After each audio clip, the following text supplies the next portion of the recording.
The invitation arrives on black cardstock with gold embossed lettering. Isabelle Laurent holds it up to the light in her small Paris apartment, studying the elegant calligraphy. Le bal de Ombres. The Shadow Ball.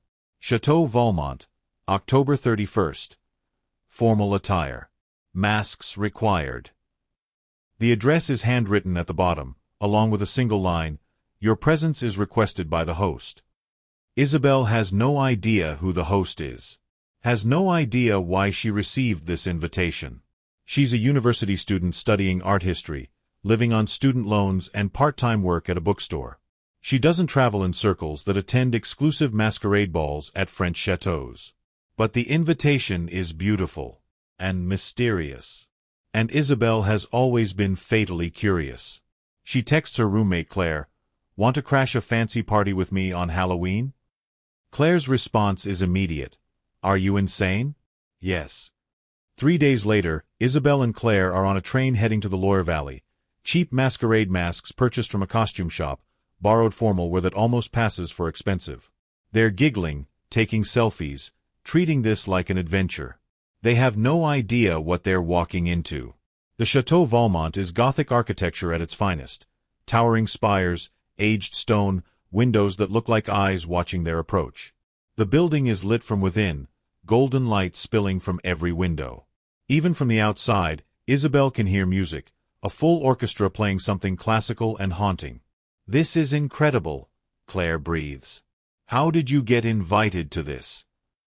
"I have no idea," Isabelle admits. "But we're here now. Let's enjoy it." They approach the main entrance where a doorman in period costume checks invitations. Isabelle hands hers over, heart pounding. What if they're turned away? What if this was all a prank? The doorman barely glances at the invitation before nodding them through. "Welcome to Le Bal de Ombres. The masks must remain on at all times. Enjoy the evening." Inside, the chateau is transformed into something from another century. Crystal chandeliers cast dancing light across marble floors. Guests in elaborate period costumes and ornate masks fill a ballroom the size of Isabelle's entire apartment building. The orchestra plays from a raised platform, the music swelling and falling like breathing. And everyone, every single person, is beautiful in an unsettling way. Too pale. Too graceful. Moving with precision that seems almost choreographed. "Everyone here is really committing to the vampire aesthetic," Claire whispers. "Very and rice." Isabelle laughs, but something feels off. The guests aren't just wearing vampire costumes. They're embodying something deeper. The way they move. The way they watch each other.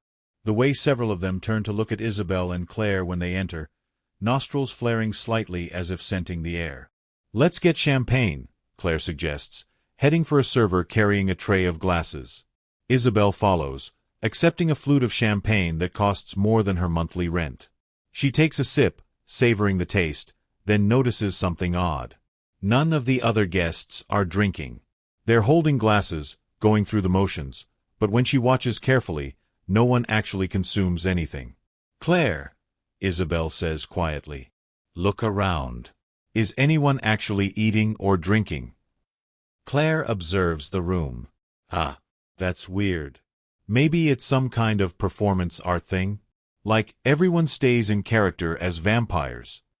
"Maybe," Isabelle says, but her instincts are screaming that something is wrong. A man approaches them. He's tall, dark-haired, wearing an elaborate Venetian mask that covers the upper half of his face. His costume is 18th century French aristocracy, perfect tailoring, expensive fabric. When he speaks, his accent is cultured, French with something older underneath. "Bonsoir, mademoiselles. I don't believe we've met. I'm Alexander." "Isabelle," she replies, offering her hand. When Alexander takes it, his skin is cold. Ice cold. She pulls back instinctively. Alexander notices her reaction, a slight smile playing at his lips. "Forgive me. Poor circulation. The chateau is quite drafty." "It's fine," Isabelle says, though her heart is racing. "This is my friend Claire. We're guests." "I can see that." Alexander's eyes, what she can see of them behind the mask, study her with intensity. May I ask how you received your invitation? The guest list is usually quite exclusive. It just arrived, Isabelle says. I don't know who sent it. Interesting. Alexander glances around the ballroom, as if looking for someone. Well, welcome to Le Bal des Ombres. I hope you enjoy the evening. Though I should warn you, things here are not always what they seem. He melts back into the crowd before Isabelle can ask what he means. Okay, that was ominous, Claire says. Also, did you notice how cold his hand was? Maybe they keep this place refrigerated for atmosphere. Maybe, Isabelle says, but she's increasingly certain they've made a terrible mistake coming here. The music shifts to a waltz. Couples take to the dance floor, moving with inhuman grace and synchronization. Isabelle watches them, mesmerized and terrified in equal measure. A woman approaches, elderly, elegant, wearing a mask of black lace and a gown that looks genuinely antique. You must be Isabelle, she says in English. Her accent is British, upper class. How do you know my name? The host mentioned you would be attending. I'm Lady Catherine. I've been asked to look after you this evening. Why would I need looking after? Lady Catherine's expression is unreadable behind her mask. Because, my dear, you are the only human in a room of 200 vampires. And not all of them have perfect self-control. The words hang in the air. Isabelle waits for the punchline, for Lady Catherine to laugh and reveal it's all an elaborate joke. But Lady Catherine doesn't laugh. She looks deadly serious. You're joking, Isabelle says weakly. I wish I were. The invitation you received, it was sent by someone with a very specific purpose. Perhaps to prove a point. Perhaps as entertainment. Perhaps as a test. Regardless, you are now in considerable danger. Claire grabs Isabelle's arm. Okay, this is getting too weird. Let's go. They turn toward the exit, but find their path blocked by several guests. All wearing masks. All watching them with predatory interest. I'm afraid leaving isn't an option, Lady Catherine says. Not until midnight, at least. The château is sealed until then. Ancient magic, very powerful. Even I can't break it. This isn't funny, Isabelle says, her voice shaking. Vampires aren't real. Tell yourself that if it helps, Lady Catherine replies. But I'd suggest playing along until midnight. Don't draw attention to yourselves. Don't let anyone know you're human. And for God's sake, don't let them smell blood. A bell chimes. Lady Catherine tenses. The hunt begins, she says quietly. Stay close to me. Do exactly as I say. And Isabelle, whatever you do, don't remove your mask. It's the only thing marking you as a guest rather than prey. Before Isabelle can ask what the hunt means, the lights dim. The music stops. And every vampire in the ballroom turns to face them. Murd, Claire whispers. Isabelle couldn't have said it better herself. The room is silent for 3 heartbeats. Then someone laughs. High, delighted, dangerous. A woman in a crimson gown and golden mask steps forward. How delicious, she purrs in French.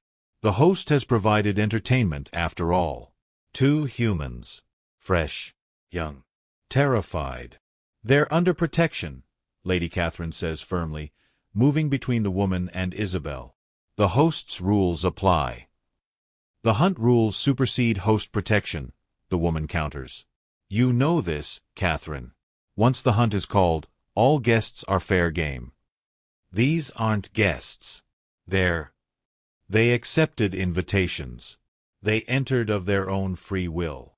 They're guests. The woman's smile is all teeth. And the hunt has been called. Murmurs of agreement ripple through the ballroom. Vampires move closer, forming a tightening circle. Isabelle can see their eyes now. All of them have the same predatory gleam. Can see their teeth, too sharp, too long. This is real. Vampires are real. And she and Claire are trapped in a château with 200 of them. Run, Lady Catherine says urgently. When I create a distraction, run for the east wing. There's a chapel there, consecrated ground. You'll be safe until midnight. Go. But. Go. Lady Catherine moves with sudden violence, slamming into the nearest vampires, creating chaos. Isabelle grabs Claire's hand and they run, hiking up their formal gowns, sprinting through the ballroom in expensive heels that were never meant for fleeing for your life. Behind them, Isabelle hears snarls, crashes, the sound of pursuit. Vampires giving chase with supernatural speed. They burst through a side door into a corridor lined with portraits. Claire kicks off her heels.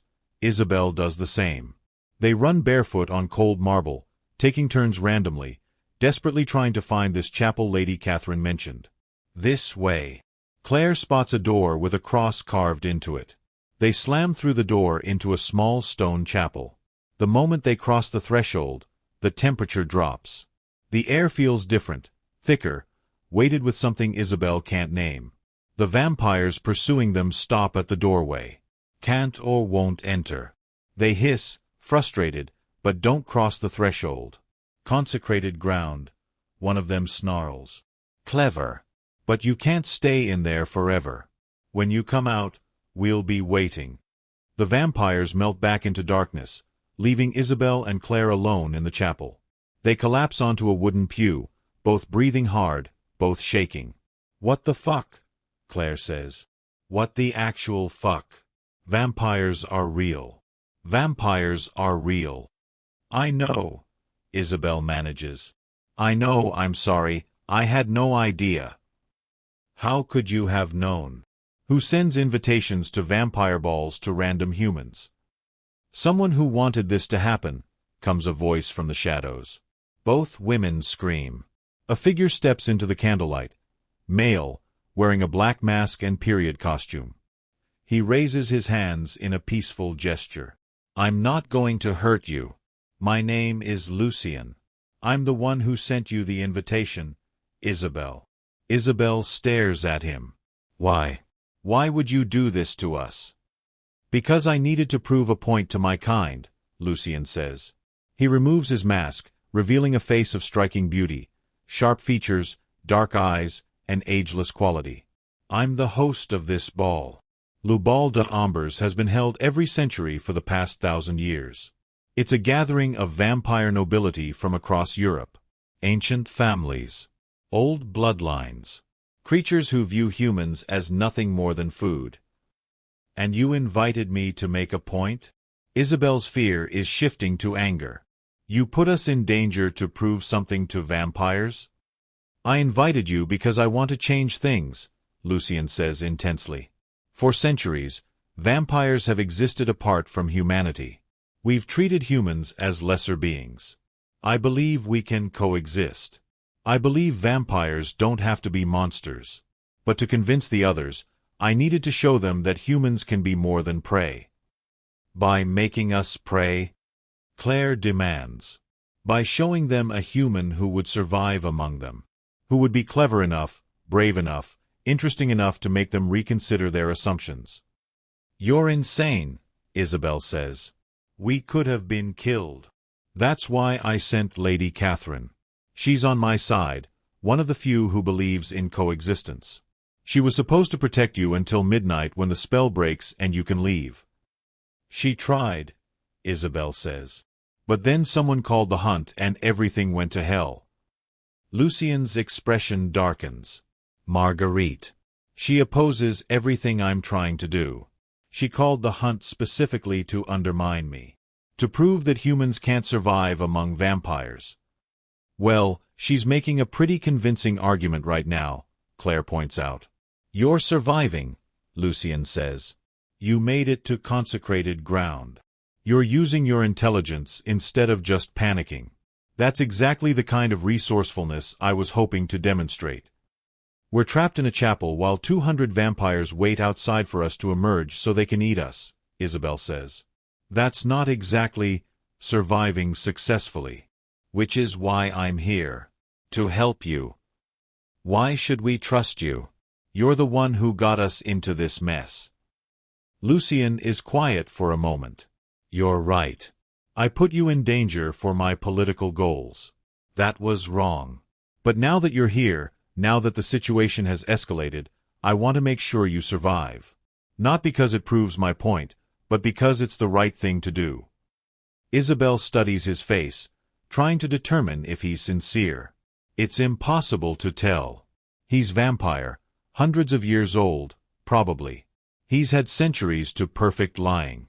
What time is it? She asks. Lucien checks an antique pocket watch. 11:17. 43 minutes until midnight when the seal breaks and you can leave. So we just need to survive 43 minutes. In a chateau full of vampires who view you as entertainment and food. Yes. Great, Claire says. Just great. This is how I die. Eaten by vampires at a fancy French ball. My mother will be so disappointed. Despite everything, Isabelle almost laughs. Okay. Lucien. If you want to help us, tell us, how do we survive the next 43 minutes? Lucien considers this. The chapel will protect you, but only as long as you stay inside. The moment you leave, you're vulnerable. However, there is one option. If you can reach the ballroom by midnight, if you can be present when the seal breaks, you'll be under protection of ancient rules. No vampire can harm a masked guest in the ballroom during the final dance. It's tradition going back 1,000 years. So we need to get from here to the ballroom, through a chateau full of vampires. Yes. That's suicide. Probably, Lucien agrees. But it's your best option. Unless you want to wait here until dawn, at which point the elder vampires will retreat but the younger, hungrier ones will still be active. Isabelle looks at Claire. What do you think? I think this is insane. But staying here isn't a solution either. At least if we try for the ballroom, we're doing something. Okay. Isabelle turns to Lucien. Help us get to the ballroom. And then help us get the hell out of this chateau and away from vampires forever. I can do that, Lucien says. But there's one condition. Of course there is. When you leave here, when you're safe, don't tell anyone about this. About us. Vampire existence depends on secrecy. If humans knew we were real, there would be war. Millions would die on both sides. You want us to keep your existence secret after you nearly got us killed? I'm asking you to consider the bigger picture. Yes, tonight was dangerous. But vampire secrecy has protected humanity for centuries. If you expose us, the consequences will be catastrophic. Isabelle doesn't want to agree, wants to go to the media, to the authorities, to anyone who will listen. But she can see Lucien's point. If the world knew vampires were real, the panic would be apocalyptic. Fine, she says. We keep the secret. Now get us to the ballroom. Lucien moves to the chapel door, listening carefully. The corridor outside is clear for now. We'll need to move quickly and quietly. If we encounter any vampires, let me do the talking. As host, I have some authority. Not unlimited, but enough to buy us time. He opens the door cautiously. The corridor is dark, lit only by flickering candles. Isabelle can hear distant music. The orchestra has resumed playing. Can hear voices, laughter, the sounds of the ball continuing as if two humans aren't fleeing for their lives through the chateau. They move through corridors like ghosts, Lucien leading, Isabelle and Claire following. Every shadow could hide a vampire. Every sound could be pursuit. Isabelle's heart pounds so hard she's certain every vampire in the chateau can hear it. They're halfway to the ballroom when they encounter Alexander, the vampire who first approached them.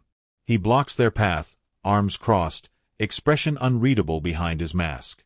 Lucien, he says. Hiding the humans? That's against hunt protocol. I'm escorting guests, not hiding prey, Lucien replies smoothly.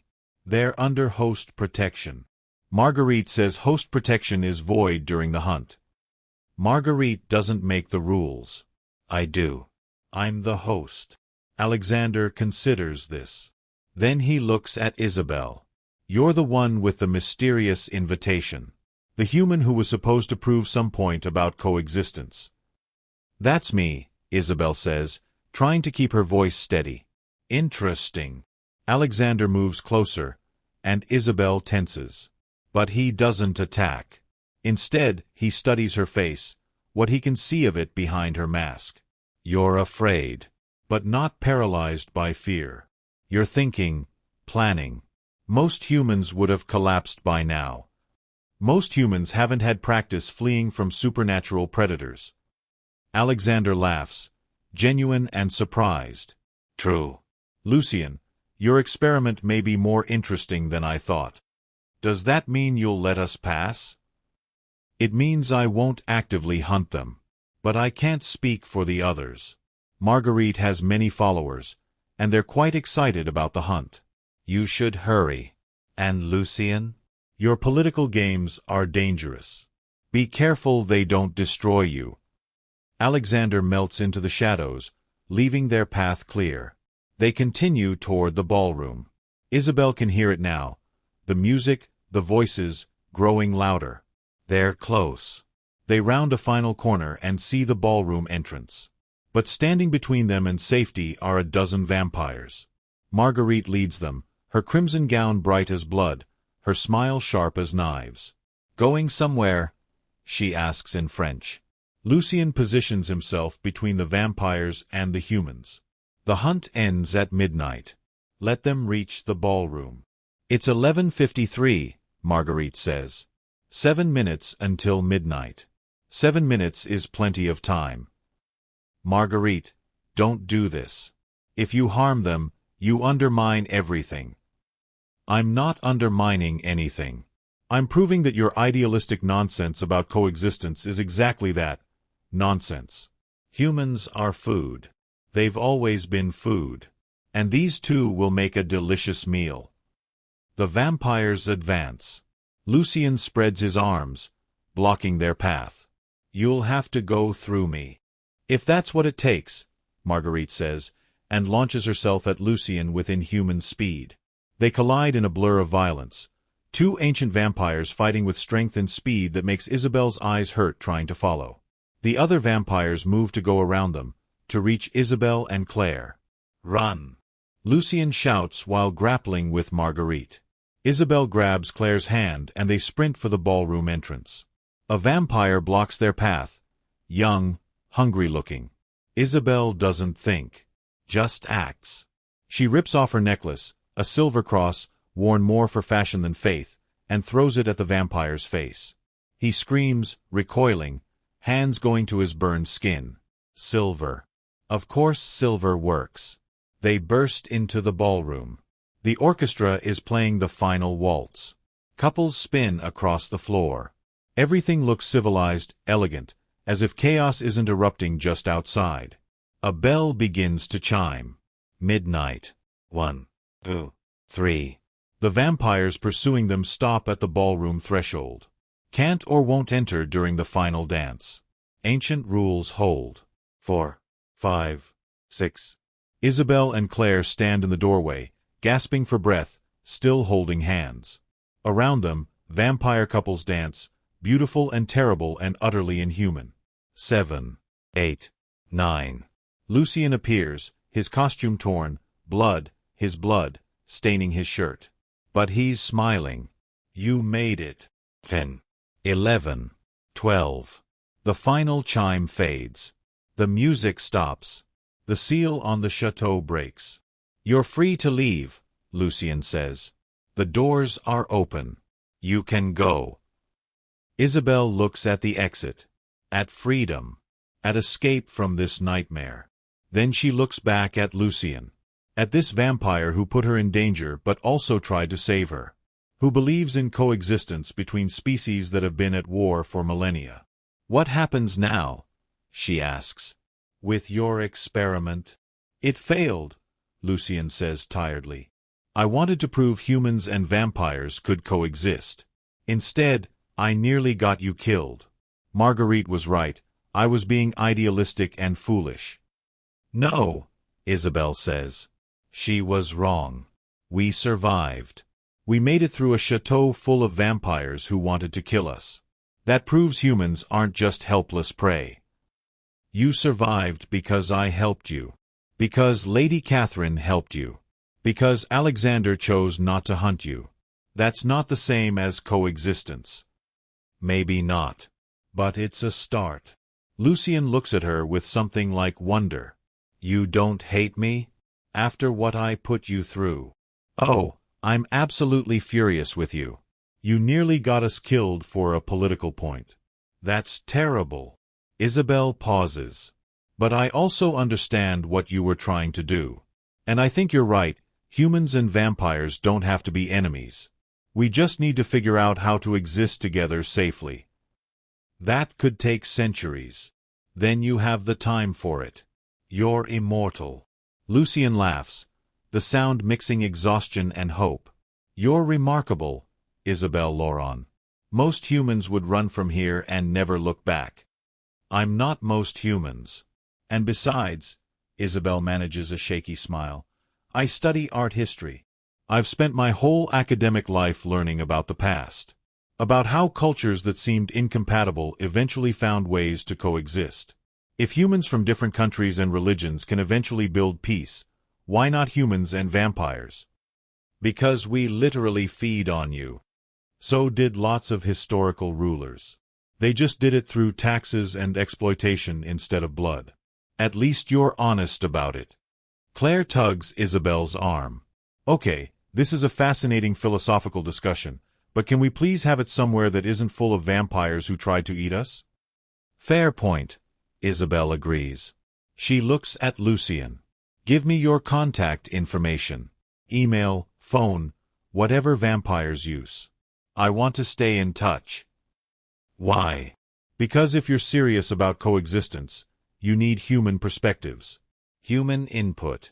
Someone who can tell you when your plans are brilliant and when they're invite humans to a ball full of vampires who might eat them, level terrible. You want to work with me? After tonight. I want to make sure tonight never happens to anyone else. That requires understanding both sides. So yes, I'll work with you. As long as you promise never to put anyone in danger like this again. Lucien studies her face for a long moment. Then he pulls out a card, black with silver embossing, and hands it to her. My contact information. But Isabelle, be certain about this. Working with vampires, getting involved in our politics, it's dangerous. You saw that tonight. Everything worthwhile is dangerous, Isabelle replies. Now, can you please get us a car? We have a train to catch and I never want to see another château as long as I live. Lucien arranges transportation. As Isabelle and Claire are leaving, Lady Catherine approaches. That was remarkably brave, she says. Or remarkably stupid. I haven't decided which. Can't it be both? Isabelle asks. Perhaps. Lady Catherine smiles. For what it's worth, I think Lucien is right about coexistence. But it won't be easy. There are centuries of predator-prey dynamics to overcome. Traditions older than most human civilizations. You're stepping into something complex and dangerous. I know.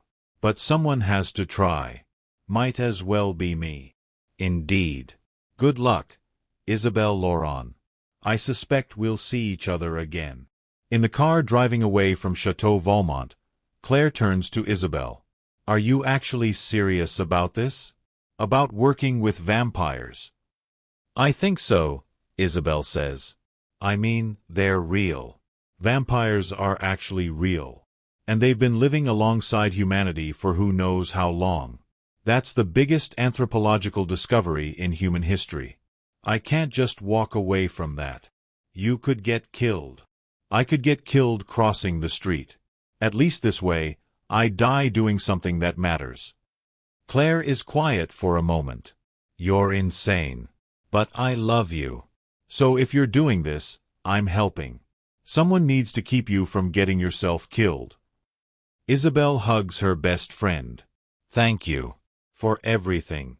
For coming to this insane ball with me. For running through a vampire-filled château. For not abandoning me when things got terrifying. That's what best friends do. even when it involves supernatural predators. They ride in silence for a while, processing everything that happened. Finally, Claire says, "So, vampires are real. What else do you think is real? Werewolves? Witches? Dragons? Let's maybe tackle one supernatural species at a time," Isabelle suggests. Fair.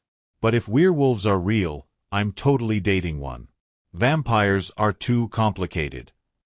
Despite everything, Isabelle laughs. And realizes that yes, she's absolutely serious about this. About working with Lucien. About trying to bridge the gap between humans and vampires. It's insane. It's dangerous. It's probably going to get her killed. But it's also the most important thing she could possibly do. Because if humans and vampires can learn to coexist, if they can move beyond predator and prey, beyond fear and hunger, to something like understanding, then maybe there's hope for all the other conflicts tearing the world apart. One species at a time. Starting tonight. The car drives through the French countryside, carrying two humans away from a ball they'll never forget. Behind them, Château Valmont fades into darkness. But the story, the real story, is just beginning.